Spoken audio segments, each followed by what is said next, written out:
السلام علیکم ورحمۃ اللہ وبرکاتہ۔ آج ہم بات کریں گے ایسی دعا کے بارے میں جس کا نفع اور ثواب بہت زیادہ ہے اور عمل بہت تھوڑا ہے، بہت کم ہے۔ آپ یہ دعا پڑھیں گے انشاءاللہ بہت ثواب بھی ملے گا اور گناہ بھی معاف ہوں گے۔ حضرت ابن عباس رضی اللہ عنہ سے روایت ہے کہ رسول اللہ صلی اللہ علیہ وسلم نے فرمایا، جو شخص جمعہ کی نماز کے بعد یہ دعا پڑھے گا تو اللہ اس کے 1,00,000 گناہ معاف فرمائیں گے اور اس کے والدین یعنی اس کے ماں باپ کے بھی 24,000 گناہ معاف ہوں گے۔ وہ دعا یہ ہے، سبحان اللہ العظیم و بحمدہ، سبحان اللہ العظیم و بحمدہ۔ یہ جمعہ کی نماز کے بعد 100 بار پڑھے تو اللہ پاک اس کے 1,00,000 گناہ معاف فرماتے ہیں اور اس کے والدین کے 24,000 گناہ بھی معاف فرماتے ہیں۔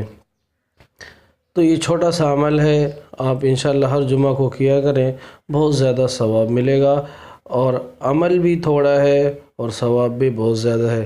اسی کے ساتھ ایک دعا عصر کی نماز کے بعد ہے، اگر کوئی آدمی وہ دعا عصر درود پڑھتا ہے تو اس کے 80 سال کے گناہ معاف ہوتے ہیں۔ وہ دعا جمعہ کے دن عصر کی نماز کے بعد وہ درود پڑھنا ہے۔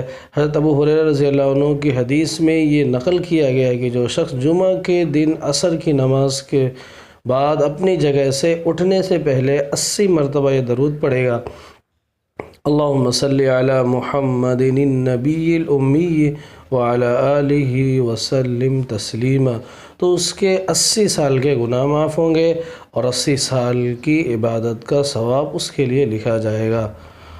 آپ یہ عمل کی جمعہ کے دن اور جمعہ بھی ہے تو آپ یہ عمل ضرور کریں، انشاءاللہ بڑا فائدہ بھی ملے گا اور ثواب بھی بہت زیادہ ملے گا۔ اللہ نے دنیا میں زندگی ایک ہی بار دی ہے تو آپ زیادہ سے زیادہ ثواب کمائیں۔ ویڈیو کو لائک اور شیئر ضرور کیا کریں، ثواب کی نیت سے شیئر کیا کریں اور چینل کو بھی سبسکرائب کر لیں۔ السلام علیکم ورحمۃ اللہ وبرکاتہ۔